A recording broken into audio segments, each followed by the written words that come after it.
artinya begini sih, kita harus memahami masalah di sekitar kita gitu. Jadi jangan lokal banget aja, yang lokal aja. Dengan yang lokal ternyata apa yang terjadi di sini tuh banyak, ada di India, ada di Afrika, ada. Jadi kalau kita menyelesaikan masalah kita itu bisa menyelesaikan masalah dunia. Jadi apa ya? Think globally, act locally gitu loh. Oke. Jadi problem lingkungan itu sama sebenarnya. Kalau kemudian kita angkat dengan medsos kan orang akan melihat ada solusi yang dilakukan oleh Surabaya atau mana. Sama, masalahnya sampah, pencemaran udara gitu. Masalahnya sama tapi mungkin penanganannya berbeda. Nah, itu mungkin peluang bagi kita anak muda untuk menyelesaikan.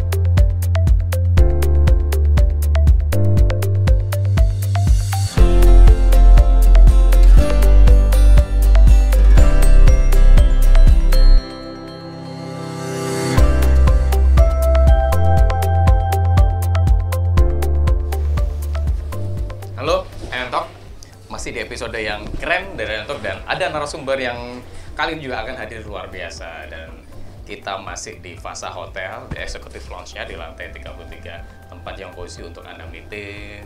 Kemudian misalnya Anda juga menginap di salah satu ruangan yang oke di kamar ini dan Anda dapat fasilitas Executive Lounge juga. Dan narasumber kali ini juga bagi kami ada hal yang luar biasa karena baru belum pernah dibahas di channel ini ya Bu Novi ya. Oke, ya. Kita sama siapa? Dengan Mas Prigi Arisandi gitu ya. Salah seorang aktivis lingkungan dan juga advokasi untuk lingkungan terutama di sungai. Betul? Iya, betul sekali. Saya biasa dikenal menjadi apa ya?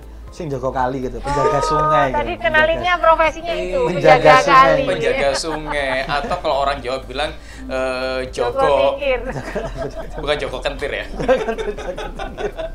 Mas Prigi sehat, Mas? Alhamdulillah sehat. Sehat ya. Meskipun hujan terus tapi sehat. Betul. Ya, harus gitu dong sekarang. Yang penting tidak kebanjiran. Yang penting banjir pun juga cepat surut dan tidak mengotori sungai. Banjir tidak meluap. Betul. Mas ini kenapa sih tertarik dengan perkalian bukan pertambahan ya? Persungaian. Ya karena saya dulu biologi, dulu kuliah di biologi. Kemudian di situ, tapi sejak SMA saya tuh senang bergelut dengan kondisi lingkungan sekitar saya. Jadi saya tuh senang melihat tanaman, ke hutan, terus pantai. Saya dulu SMA 1 Krian di Sidoarjo, terus kemudian masuk di biologi UNER, terus meneruskan S2 juga di UNER gitu. Dan memang semua baunya bau biologi gitu. Dan itu kan kemudian juga keluarga. Jadi nenek saya, buyut saya itu adalah penangkap ikan, jadi perempuan penangkap ikan. Jadi sungai menjadi barang yang penting bagi keluarga kami. Kemudian itu juga saat saya kecil saya merasa sangat dekat dengan sungai, mandi ke sungai, bermain itu pikniknya di sungai. Terus saat saya kuliah itu ada perubahan besar. Tahun 90-an itu sungai menjadi kotor, banyak ikan mati, terus sungainya tercemar. Terus ini kan ada pelajaran di kampus tentang sungai. Padahal 80-an dulu sungai masih bersih loh ya. Sungai bersih kalau kita selurup gitu. Itu orang dasar, Jawa bilang selurup. Jadi dasar sungai itu batu. Kita bisa menemukan ikan di sana, terus ikan kutuk itu banyak sekali. Tapi saat saya pulang kuliah kok berubah gitu. Jadi mandi itu dasar sungai berlumpur, kotor, berbau, terus sering ikan mati massal. Ya, kemudian saya bukan demo massal ya, mati massal. Mati massal. Saya terpanggil mencari asal muasal kenapa sih kok ikan ini mati gitu. Ya menumpang ternyata ya banyak industri membuang limbah cair tanpa diolah, terus ya itu menjadi sungai berubah gitu. Terus buyut saya sambat, iwake wis jarang, ikannya sudah jarang. Itu menurut saya, ya saya kan belajar vertebrata, belajar tentang psikologi ikan. Jadi saya psikologi ikan ada ya? Interaksi, maksudnya interaksi. Jadi interaksi antara hewan dengan tumbuhan dengan air. Psikologi ikan kan dia akan berubah pola makan kalau lingkungannya kotor. Itu psikologi ikan kan. Jadi saya itu merekam apa yang di alam, terus saya punya memori pas kuliah. Jadi kayak nyambung lah. Gitu. Ketika industri mulai bertumbuh ya di tahun 90-an itu ya. sungai kondisi berubah gitu ya. Akhirnya sejak tahun ya 98, 99 itu akhirnya saya kecemplung di sungai. Bukan Kecemplung kan sejak kecil udah kecemplung kan Di sini Mas? kecemplung lebih dalam, Mas. Oh, Dalam. Ya akhirnya ke sungai Mendalami gitu. lah, untuk Iya. meneliti tentang sungai. Ya akhirnya kan karena opsi saya tuh gimana caranya supaya nanti kalau saya punya anak itu anak saya bisa merasakan masa kecil seperti saya dulu, Yang bisa menyenangkan, mandi, Iya, iya. piknik di Piknik sungai itu yang dulu. Akhirnya beraktivitas bebas di sungai. iya di sungai itu yang kemudian saya terjebak di sungai sampai saat ini. Hampir 22 tahun lah saya. Oke. Sebagai sekarang mendirikan Ekoton ya. Ya tahun 2000 kita punya lembaga swadaya masyarakat itu yang namanya Ecological Observation and Wetland Conservation atau lembaga kajian ekologi dan konservasi lahan basah. Jadi fokusnya memang pada mengkaji sungai ya. Jadi kita tuh kayak apa ya? Interogasi sungai, mendengarkan. Jadi kayak menjadi walinya sungai gitu loh. Oke. Apa kabar ikan, apa kabar sungai, terus kita tuh mengkabarkan ke masyarakat. Ini loh sungai kita, ikannya kabarnya sekarang sakit. seperti ini. Kabarnya ikannya sakit. Jadi ya harus diperhatikan ikan itu gitu. Oke, ini sebuah profesi yang unik ya. Iya, Mendalami iya. sungai, memahami bahasa Iya, sungai, bahasa ikan. psikologinya ikan gitu. Ikan ternyata depresi, diajak komunikasi Oh, iya. sama Mas Perigi. Loh. Kamu ngapain Bener, dan Mas. kenapa? Jangan salah loh ya. Loh, iya. Ikan-ikan di Kalimas, mohon maaf, 25% itu intersex alias bencong. Oh. Jadi temuan kami itu ternyata di sungai itu Heeh. ikannya mengalami gangguan seksual. Jadi seharusnya Heeh. aman kok. Ini karena ilmu saya mengatakan itu. Kayak Jadi- orang nganggur gitu loh. Bukan, ini ilmu saya nih, ini. Enggak, itu sungguh serius. Jadi ya. apa ya? Jadi ikan itu normalnya di sungai itu 50-50. Iya. Jantan 50%, betina 50%. Tapi Iya. faktanya di sungai yang sakit itu 80% itu banyak betinanya. Oke. 20% adalah jantan. Terus bahkan yang lebih parah di Kalimas itu Oke. banyak ikan bencong atau ikan interseks. Satu tubuh ikan ditemukan 2 kelamin. Kenapa? Karena sungainya tercemar. Karena kan ikan ini kan pembuahannya eksternal atau di luar. Jadi bayangkan kalau sungainya Telurnya, kotor, heeh. itu akan mempengaruhi pembentukan kelamin ikan. Oh. Jadi kalau ikannya Sampai seperti sungainya bersih, sungainya bening, maka ikannya sehat, 50-50. Tapi karena nggak sehat, cenderung terjadi pembentukan kelamin perempuan atau Jadi- interseks bahkan gitu. Jadi genetikanya jadi terganggu susunan genetiknya. Iya, karena tadi gitu ya? pembuahannya di luar. Oke. Jadi bertemunya sperma sama telur itu di air. Iya, iya. Kalau Oke, airnya oke. bersih ya dia akan normal. Kalau airnya kotor, semakin sering kita membuang limbah tanpa diolah, membuang kotoran, membuang sampah ke sungai itu menjadikan sungai menjadi penuh dengan bahan-bahan pengganggu hormon bagi ikan Oke. kita. Gitu. Enggak, akhirnya oke. ikan tidak lagi tumbuh dengan baik dong. Iya, Nggak tidak normal, normal. jadi nggak Iya. normal. Tidak normal. Iya, Tadi betul. cenderung Dan akhirnya jumlah ikan pun juga akhirnya berkurang kan karena kepunahan komposisinya. tadi bisa ke arah kepunahan. Makanya kemudian mungkin kalau kita tanya buyut kakek nenek itu dulu ada ikan ini Sekarang ada udah ikan nggak papar, ketemu. ikan jendil, sekarang udah nggak ketemu, ikan sakar maut, ikan wader saja. Ya karena tadi udah punah tadi. Ikan tempe yang ada sekarang. Sama ikan nggak Ikan kakak. tempe sama ikan telur. Iya gitu. Itu sih. Oke. Jadi menarik ya sebenarnya yang Oke. dilakukan oleh Mas Priki ya. Saya itu senang sih, senang neliti. Yang Iya. backgroundnya senang neliti. Ini bisa dikatakan juga sebagai peneliti kan. Iya, beliau peneliti ini. lingkungan. Saya peneliti, saya memang peneliti, suka Dan- meneliti. Nah, Iya, peneliti iya. bukan harus serius gitu kan. Saya Kan serius, bisa Mas. Serius. lihat tampangnya kan. Serius. Ya, kita ini sesuatu yang menarik. Jadi begini untuk teman-teman NN Talks bahwa profesi itu bukan selalu yang mainstream ya. Iya, Sesuatu iya, yang iya. kita sering lihat lah. Kalau dulu misalnya dokter, polisi, insinyur gitu ya.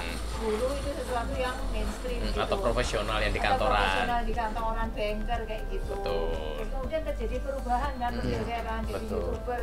Betul. Kemudian jadi lebih populer dan Iya. semua orang kepingin Sekarang jadi peneliti kelamin ikan saya. Ini peneliti kelamin ikan. Jadi kantornya di sungai, Di sungai. mulai pagi sampai malam di sungai Iya. terus. Kadang malam-malam kalau saya lihat beritanya Mas Priki adalah susur sungai malam-malam. Ngapain tuh, Mas? Iya, iya. Oh iya, kan susur sungai itu ya karena ini apa sebagai negara yang berkembang itu kan banyak memanggil investor gitu ya. Iya. Ya, kemudian investasi kan pada industri manufaktur ya, Iya. pabrik kertas, pabrik manufaktur. Itu akhirnya membuang limbah. Oke. Nah kalau siang kan banyak yang ngawasi gitu. Nah kalau malam kan nggak ngawasi. Umumnya industri itu membuang limbah di malam Malam hari. hari. Nah kita harus mengangkat ini. Kalau industri mereka tidak baik-baik saja, mereka harus diawasi karena buktinya malam hari ya jam 1, jam 12 itu enak-enak tidur itu mereka buang limbah. Jadi kita tuh masang alat, Mas. Jadi kayak masang sensor. CCTV-nya. Iya, sebesar ini kita taruh di dalam Mas hati-hati, Mas. outlet itu ya. Terus itu bisa merekam parameter ya suhu, DO, oksigen dalam air itu setiap 5 menit. Oh. Kita pasang selama 3 Itu bulan. ditaruh di sungai. Disambungkan Di kemana? outlet buangan itu. Oh. Nah, ini jadi ketahuan ini jadinya. Oh, Jadi iya. ketahuan. Terus, Jadi terus ketahuan. enggak, itu disambungkan ke apa? Alatnya bisa Itu diambil. ada sensornya, ada kayak chipnya gitu, memory card terus kita ambil terus masukkan Diambil. dalam laptop bisa Kayak merekam, data.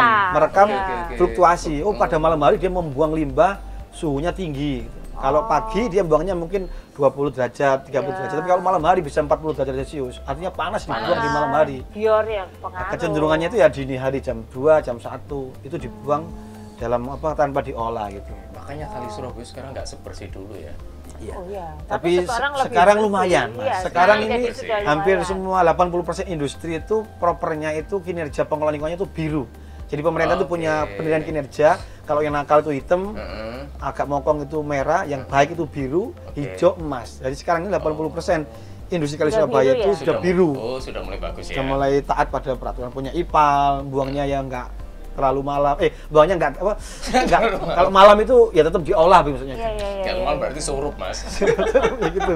Jadi Surup itu sore ya? ketaatan kalau ya kami ini mengawasi industri. Jadi pekerjaan kami ini mengawasi Oke. industri agar mereka membuang limbah sesuai dengan baku mutu. Iya. Oke. Jadi pekerjaan kami salah satunya itu. Berarti hubungan kerjanya Mas Riki itu dengan sektor pemerintah, dengan sektor swasta dan apa saja, Mas? Kami mengawasi. Mengawasi. Jadi ada Independen regulasi gitu ya? independen Ah, kami. Kami independen. non governmental organization gitu. Jadi bagaimana kemudian NGO, ya? NGO. Jadi agar regulasi itu diimplementasikan, kita tuh mengawasi apakah benar industri ini menerapkan baku mutu. Nah, kita ngawasi terus kita Oke. laporkan ke pemerintah untuk mereka diberikan sanksi gitu. Oke. Jadi itu yang kita lakukan. Atau kemudian yang kedua kita melakukan edukasi masyarakat. Jadi dengan berbasis penelitian itu informasi ini kita dorong untuk ke masyarakat agar masyarakat menjadi kritis, masyarakat ikut mengawasi atau ke pemerintah. Pemerintah mungkin harus prioritas industri ini loh harus diawasi gitu. Oke. Tapi kita sangat terbantu dengan media.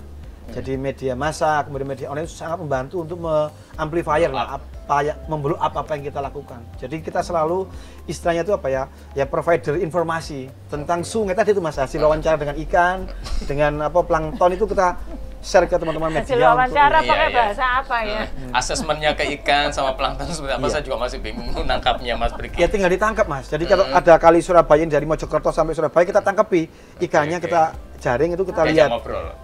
Kita lihat aja di Mojokerto banyak ikan bader. Oke. Kemudian di Kali Wonokromo ini banyak ikan sakar maut. Berarti beda karena tiap ikan itu punya kemampuan Habitat. untuk adaptasi. Adaptasi. Ada yang dia mokong meskipun airnya kotor dia bisa hidup. Oke. Sakar maut, lele itu. Tapi ikan sepat. Tapi kalau ikan yang priayi dia butuh udara yang sehat. Oh iya. Iya. Butuh AC, butuh dingin, sejuk. Maka dia seperti ikan Kayak kita sekarang sili, ya. ikan sini ya. Kita Kayak ini kita sekarang priayi. lagi priayi. Jadi ikan sili, ikan papar. Nah, ini yang kemudian kita teliti tadi itu. Oke. Terus Iya, kita iya, iya. update ke masyarakat. Ini adalah ikan di mulai Mojokerto udah mulai kehilangan ikan yang priayi, tinggal ikan-ikan yang mokong-mokong. Berarti ada pencemaran yang tinggi di Kali Surabaya bagian hulu gitu. Oh, Oke. oke.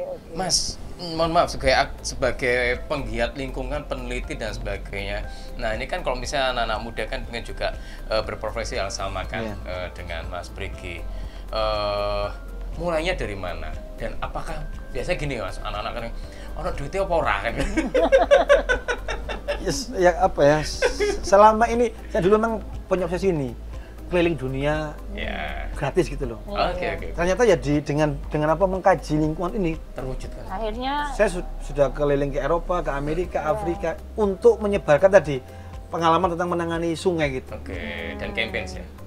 Ya mengkampanyekan. Jadi kemarin kita barusan datang dari Glasgow untuk menceritakan tentang bagaimana pencemaran dan penanganan lingkungan di Indonesia. Yang terakhir di Glasgow kemarin Di tuh ya? Glasgow ya. itu di bulan apa, Mas? Ya kemarin bulan Oktober Baru sampai bulan November kemarin. tanggal 12 terakhir kemarin. Oh, oke. Untuk climate change ya? Climate change. Jadi kita artinya apa yang kita lakukan itu didengarkan oleh dunia begitu. Iya, iya. Dan karena ini minim kompetitor. Minim kompetitor. Jadi di bidang ini itu tidak banyak yang kemudian saya juga senang ikut dipublikasikan ini. Nanti ada muncul kompetitor nanti. Jadi saya udah kadung Mas. tidak banyak kemudian orang yang mendalami ini, tapi kemudian peluangnya di luar negeri masih banyak sekali. Jadi mana kami itu dapat banyak apresiasi, penghargaan justru dari dari negara-negara Negara-negara maju yang maju. mereka sudah pernah mengalami seperti kami, seperti kita ini, seperti jadi Penghargaan terbesar apa Mas dari Ekoton yang didapatkan? jadi tahun 2011 Mas itu Priginya mungkin ya. ya 2011 itu ya karena pengalaman tentang sungai tadi ya kita dapat Goldman Environmental Prize. Jadi cucunya yang punya Levi's itu kayak tiap tahun itu kasih award gitu. Ada 5 orang di 5 benua setiap tahun itu Mas. Ya kami terpilih tahun Jadi 2011 Mas dari benua Asia. dari negara kepulauan gitu. Oh, negara kepulauan. Terus di situ bersyukur ke White House ketemu Obama. Jadi ya mungkin ya karena bisa bahasa ketemu Obama tapi Makan di nasi goreng. patungnya. Makan nasi goreng bareng nggak? Enggak salaman aja, salaman terus ngobrol Makan setengah nasi jam goreng ya langsung, di Pak. White House itu ya. Ya. Jadi itu terus kemudian tahun 2012 itu dapat penghargaan dari kayak Kementerian Lingkungan di Korea ya, SBS Award, Eco Award itu. Jadi karena apresiasi mereka pada orang-orang yang menjaga sungai itu, Eco Water Award itu terus di penghargaan. Terus di New York itu ada Condé Nast Traveler, sebuah majalah terkait dengan travel gitu ya. Terus kita dapat penghargaan karena tadi apresiasi untuk kami menjaga sungai gitu.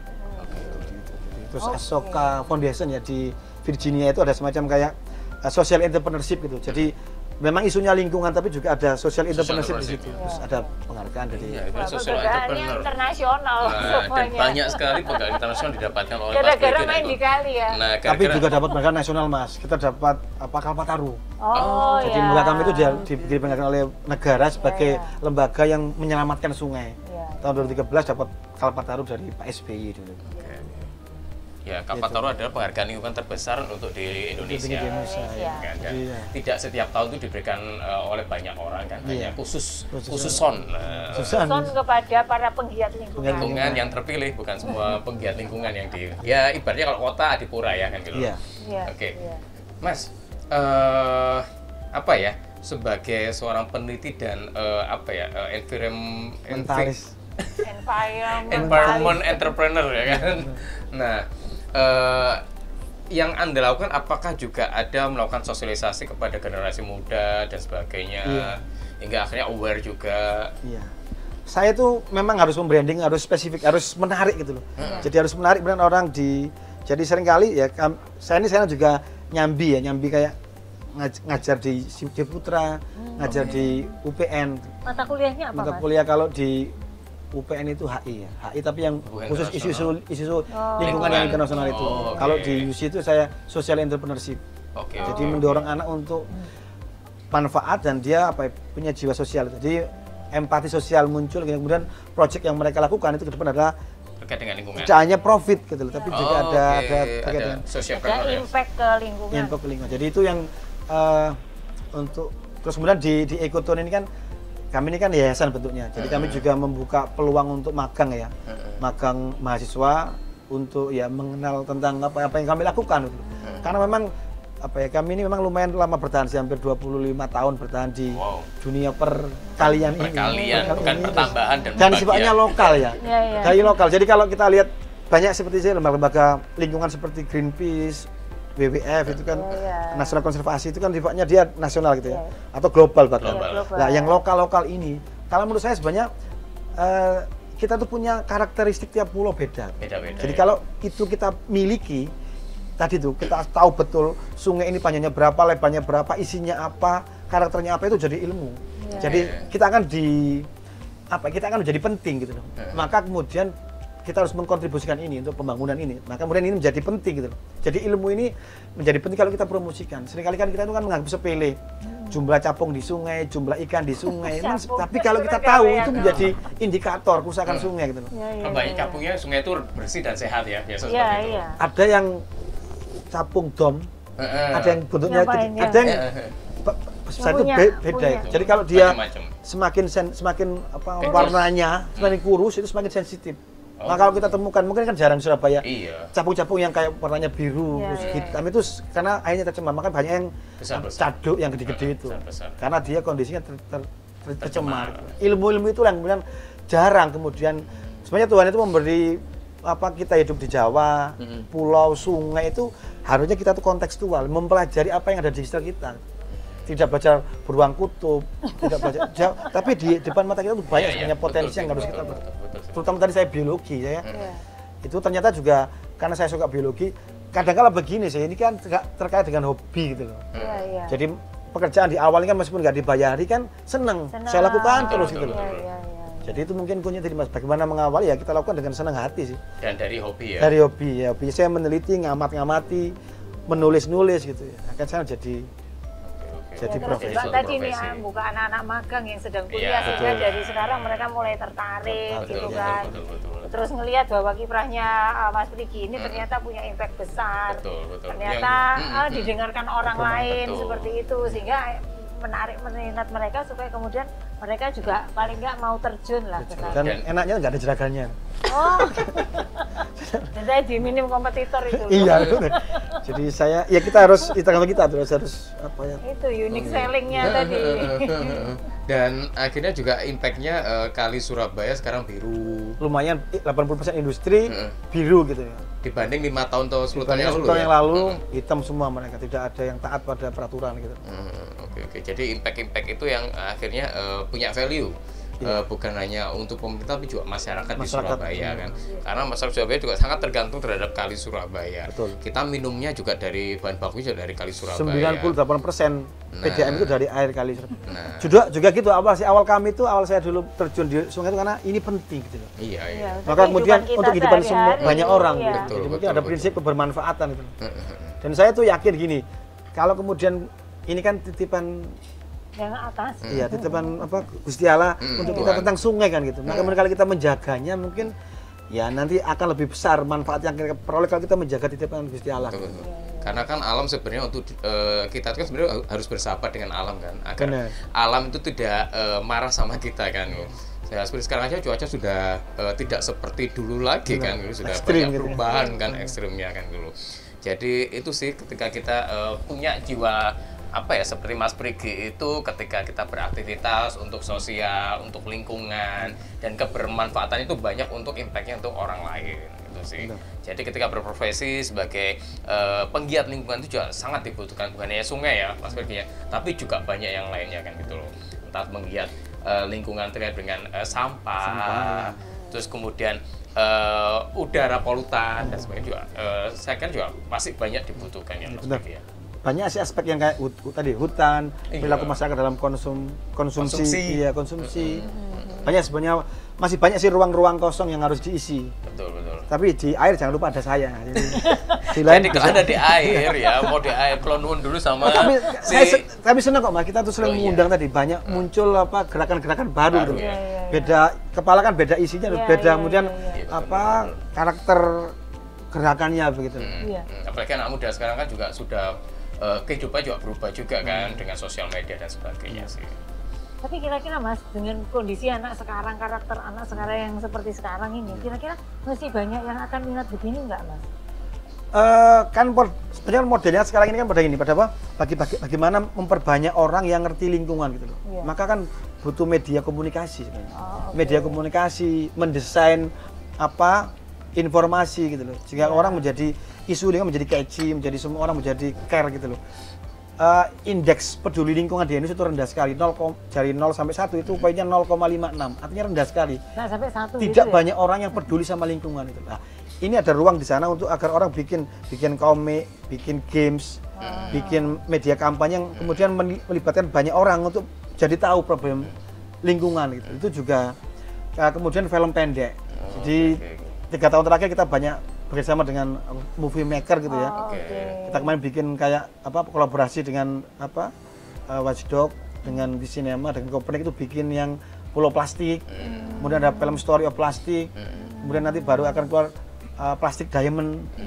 Artinya ada ruang yang kemudian kita bisa mengisi apapun kita, siapapun kita gitu loh. Jadi kita pandai menulis, kita bikin film itu ada banyak ruang yang bisa diisi gitu. Betul, kontribusinya itu bisa langsung kayak Mas Prigi atau tadi itu melalui cara-cara yang lain, tetapi concernnya tetap gitu ya Mas ya. Dan campaign-nya tadi sekarang juga bisa banyak dilakukan di sosial media ya. Benar. Dengan anak muda sekarang gitu. Jadi anak muda sekarang itu juga apakah concern juga terhadap lingkungan hidup dengan adanya campaign-campaign seperti itu? Ya kemarin ada survei sih, survei itu menunjukkan kalau memang Gen Z ini itu mereka 90% mau berubah. Jadi indikatornya plastik. Jadi ada survei di Kompas itu 2017 itu apakah kita mau berubah ya diet plastik karena ada prinsip plastik. Ternyata yang paling 90% itu adalah anak muda. gen Z tadi yang Gen Z diet plastik mau umur maksudnya. 18 itu mau berubah dibandingkan yang baby boomer seperti kita Boomers itu. atau Mereka lebih berubah. Terus generasi X, ya. kalau mau berubah apa sih yang mau diawali? Mereka mau tidak menggunakan tas kresek, mau tidak menggunakan botol. Jadi anak muda ini ternyata mereka mau Kepeduliannya lebih tinggi. lebih muda. Dan kemarin saya lihat anak muda buat tumbler loh. tumbler Iya, itu. iya, Jadi iya. ini yang sekarang juga peluang bagi kita untuk masuk ke dunia anak muda untuk mau mengajak mereka. Ini pasar gitu loh. Pasar besar bagaimana isu lingkungan ini ada sebuah isu, bagaimana kita tuh membuat isu lingkungan itu bisa menjadi diserap oleh anak muda. Yang bisa melakukan adalah anak muda. Kalau saya ini kan sebenarnya kan content provider kan sebenarnya. Memberikan isi sebenarnya. Iya, iya. Ikan ini bencong, kemudian industri ini mencemari jenis penyumarnya ini. Tinggal sekarang anak muda untuk jadi itu mengolah kan, ini betul. menjadi kemudian materi untuk bisa Men-encourage mereka ya. mengkulit anak muda gitu. Jadi terbuka luas banyak peluang untuk di dunia Lingkungan hidup. perlingkungan hidupan ini. Dan juga begini memang di lingkungan di global itu memang kan menjadi tren isu yang disenangi orang di dunia maju. Kalau di Indonesia ini masih urusan perut, urusan ekonomi, urusan profit. Tapi kita harus ada 3 sebenarnya, people, planet, sama profit. Di kita ini masih orientasi ke profit. Profit, people, baru planet. Maka kemudian ini masih ada peluang untuk menggenjot gitu loh, agar planet menjadi prioritas pemikiran di anak-anak muda. Jadi ajak hanya mikir fulus dan profit, tapi juga mikir bumi kita. Kan jangan lupa anak kita juga butuh air, butuh udara gitu loh. Kalau sekarang kita nggak mikir, maka ke depan anak-anak kita itu akan mendapatkan beban dan membayar lebih mahal untuk beli air, beli udara. Gitu. Iya sih, betul. Di salah satu negara ternyata ya kita sebut ya India sekarang pencemaran lingkungannya luar biasa. Berkabut untuk kabutnya bukan kabut lingkungan, kabut asap pabrik. Di New Delhi itu kan kita lihat beberapa terakhir kan seperti itu kan juga buat kesehatan juga nggak bagus juga kan, buat anak cucu kita juga nggak bagus kan. Karena perilaku kita ya tidak kontrol, akhirnya mencemari lingkungan gitu. Iya itu sih. Nah, jadi peluang untuk kita beraktivitas atau fokus juga di penggiat lingkungan juga tetap terbuka ya. Dan dananya besar. Jadi UN itu di UN itu apalagi sekarang yang PBB ya. kemarin itu COP itu kan dia negara-negara maju, kan negara-negara ini Indonesia ini kan atau negara berkembang itu kan punya banyak hutan, banyak potensi yang bisa menyerap karbon. Sementara negara maju itu membuang emisi, maka mereka mau mengkontribusikan itu dengan memberikan banyak ratusan miliar dolar. Berarti emisinya dibuang ke kita ya? Iya, artinya keseimbangan gitu loh. Maka konsekuensinya mereka harus membayar tadi, carbon trade itu. Nah, itu kemudian ratusan miliar dolar itu digelontorkan untuk satu, kepedulian masyarakat, teknologi tepat guna terkait dengan pengurangan emisi. Jadi kayak solar panel, teknologi lah kemudian untuk mengurangi emisi karbon, mobil listrik. Jadi dan itu semua adalah hibah gitu ya. Dari PBB, dari United Nations Environment Program, terus banyak sekali kayak USAID. Jadi badan-badan dunia itu banyak memberikan gelontoran finansial untuk ide gagasan anak muda. Jadi mungkin teman-teman bisa googling di konjen Amerika, kemudian konjen Inggris itu banyak mereka memberikan supporting atau seed fund itu untuk anak-anak muda yang punya gagasan terkait dengan lingkungan hidup. Dan kemudian industri itu juga diharuskan mendorong CSR-nya ya. Tidak hanya CSR, mereka juga harus ada kemitraan dengan anak-anak muda yang punya gagasan. Kayak contohnya sekarang ini adalah anak-anak muda di Jakarta bikin refill. Jadi mereka tuh jual gelondongan gitu, tapi refill tidak pakai saset itu. Oke. Dan sekarang juga ada beberapa muncul ya startup untuk lingkungan hidup ya. Startup banyak ya. Mengolah sampah itu banyak sekali. Betul. Jadi lebih kekinian ya untuk aktivitas lingkungan hidup ya. Iya. Jadi kalau buat anak-anak muda juga itu tadi kayak jadi gaya hidup gitu loh, kekiniannya itu. Sama sebenarnya kan saya dulu kan sering artinya begini sih, kita harus memahami masalah di sekitar kita gitu. Jadi jangan lokal banget aja, yang lokal aja. Dengan yang lokal ternyata apa yang terjadi di sini tuh banyak, ada di India, ada di Afrika ada. Jadi kalau kita menyelesaikan masalah kita itu bisa menyelesaikan masalah dunia. Jadi think globally, act locally gitu loh. Oke. Jadi problem lingkungan itu sama sebenarnya. Kalau kemudian kita angkat dengan medsos kan orang akan melihat ada solusi yang dilakukan oleh anak Surabaya atau anak mana. sama, masalahnya sampah, pencemaran udara gitu. Masalahnya sama tapi mungkin penanganannya berbeda. Nah, itu mungkin peluang bagi kita anak muda untuk menyelesaikan. Nah, cara gimana? Indonesia itu penuh masalah. Jadi bersyukurlah anak muda di mana negaranya banyak yang bisa diselesaikan. Banyak yang bisa diselesaikan gitu. Iya, saya waktu baru ngeliat ada startup terhadap pengelolaan sampah itu kan menukar sampah-sampah yang non organik dan organik. Mereka bisa mengumpulkan, kemudian ditempatkan di daur ulang, dan mereka mendapatkan itu semua dengan di beberapa perusahaan-perusahaan perkantoran. Startup itu perlu untuk teman-teman mulai gitu ya. Karena di Jawa Timur, Indonesia itu banyak sekali masalah lingkungan. Maka tapi mungkin harus kekeh ya.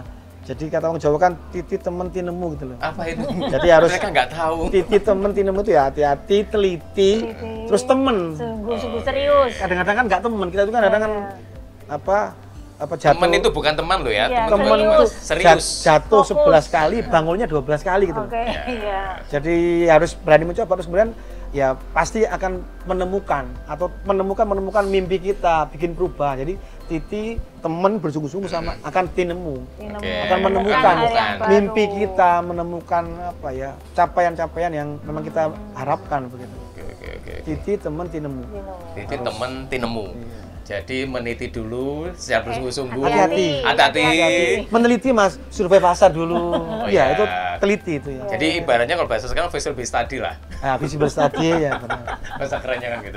Padahal meneliti pasar kan. Terus yang penting teman tadi itu katanya istiqomah. Di situ aja lah.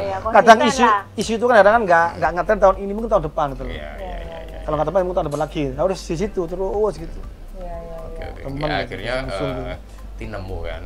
Kan nanti akan muncul branding kan, orang itu kayak trademark gitu loh. Iya, betul. Kalau bicara sungai, ngomong aja ini, bicara solusi sampah, karena dia di situ lama, udah 5 tahun dia di situ. Kalau cari sungai ini ada Joko. Sudah punya juniornya Mas? Banyak sih. Sudah ya. Yang meneruskan ya. Banyak yang meneruskan teman-teman, ada banyak komunitas. Jadi setiap magang di kami itu kita dorong untuk melahirkan komunitas. Belajar organisasi, belajar leadership, belajar mencari jaringan begitu. Oke, keren sih. Ya. Jadi selain buat Mas Prigi sendiri kepuasannya satu kepuasan batin ya, karena tadi itu passionnya ketemu gitu ya. Passionnya ketemu, terus kemudian juga berbuah ke penghargaan yang diterima, seperti itu pengakuan dari ya bukan hanya nasional tapi juga secara internasional. Dan berimpact terhadap masyarakat sekitarnya. Saya pun juga merasakan impactnya dari perjuangannya Mas Prigi, karena Sungai Surabaya jadi lebih bersih dibanding 10 tahun yang lalu. Jadi lebih cerah kan, mandi. Kalau dulu saya sepat banget kan. Mandi gak ada bedanya 10 tahun yang lalu. Sekarang masih ada bedanya, walaupun sumuk lah ya. Habis mandi masih keringetan kan gitu loh ya. Ya Mas Prigi luar biasa sekali ya, Bu Novi ya. Pesan untuk teman-teman nih, teman-teman muda gimana Mas supaya karir atau berkarir supaya mengundang mereka lah untuk lebih concern ke lingkungan Mas. Ya jangan takut untuk memulai sesuatu gitu loh. Jangan takut untuk menghadapi tantangan gitu. Jadi seringkali kita sudah memulai, tapi ada tantangan datang terus kita akhirnya lemas gitu loh. Dulu ada tantangannya apa ya Bang Mas? Ya tantangannya dimusuhin orang gitu ya? Ya dimusuhin orang. Tapi kan saya seneng kan, artinya seneng. Jadi karena seneng. Terus kemudian jangan lupa carilah pasangan hidup yang memang mendukung gitu loh. Seringkali pasangan hidup juga jadi kayak obstacle ini, mengganggu ini. Harus pas betul ini ya. Harus pas. Mbaknya mendukung ya Mbak ya? Harus pas ya, karena kan jarang pulang malam nanti kan ada, itu kecurigaannya. Nanti kalau udah meneliti ya, meneliti ke sungai gitu. Itu sih. Jadi istri pertamanya adalah ikan. Sungai. Oke. Ya, anak muda mari kita memulai sesuatu lah yang dan di cita-kita gitu loh. Jadi perjalanan jauh ribuan kilo itu dimulai dari satu langkah yang 1 meter itu. Maka jangan takut untuk memulai sesuatu, jangan takut untuk kemudian menghadapi, dan ke depan pasti dipastikan akan ada masalah. Setiap pilihan pasti ada masalah dan itu hadapi. Karena jangan lupa ada manfaat besar ya yang nanti akan kita temui kalau kita tuh terus tadi istiqomah, terus berjalan tinggal tunggu waktu lah sebenarnya. Kalau kita sudah berani menghadapi, sudah berani memulai, kemudian konsisten di situ, maka masalah akan momentum, kemudian kita akan menemukan cita-cita yang kita impikan begitu. Terutama di dunia lingkungan ya. Dan itu harusnya bahagia sih. kita harus selalu bahagia. Kita harus selalu senang, kita harus selalu mencari kesenangan di situ, kita harus menghibur diri kita. Jadi kita harus, itu kan salah satu bentuk kita mensyukuri apa yang diberikan oleh Tuhan sama kita. Dan passion kan di situ. Selalu bersyukur, daripada disyukurno kan gitu. Iya, benar. Harus bersyukur daripada disyukurno ya. Iya. Nggak enak. Oke ya, thank you. Terima kasih Mas untuk insight-nya ya, insight untuk teman-teman muda. Ini adalah salah satu pilihan hidup juga gitu kan, jadi pilihan hidup gitu ya. Betul. Jalan karir, pilihan hidup yang kemudian satu secara pribadi kita mendapatkan manfaatnya, juga impact secara besarnya kepada lingkungan dan masyarakat lebih luas lagi kan gitu. Oke, sehat terus Mas Friki dan sukses terus untuk hidupnya, sungainya dan ekotonnya. Semoga saya juga terus mendapatkan manfaat dari perjuangannya Mas Friki dan teman-teman. Sungai Surabaya semakin jauh lebih bersih lagi. Seperti dulu ketika saya masa kecil bisa mandi di sungai dengan enak. Ya kan? Oke, thank you juga buat Fasa Hotel ya kan, terutama di eksekutif lounge-nya di lantai 33. Kalau Anda mau meeting di sini juga oke banget buat meeting, dan cozy banget, juga ada tempat yang meja panjang buat Anda meeting juga bisa di sana. Kemudian ada juga smoking room-nya apabila Anda merokok itu bisa di sana juga ya Bu Novi ya. Oke. Jangan lupa untuk subscribe pertama, kemudian like, like dan share informasi ini, karena pasti diperlukan oleh teman-temannya yang lagi bingung memilih karir atau sedang memantapkan diri atas pilihan karir yang sekarang sedang dijalani. Oke, sampai jumpa lagi di episode berikutnya Entok dengan narasumber lainnya yang juga lebih oke lagi, dan atau materi dari kami berdua ya Bu Novi ya, yang insya Allah akan juga bermanfaat juga untuk Anda semua. Sampai jumpa.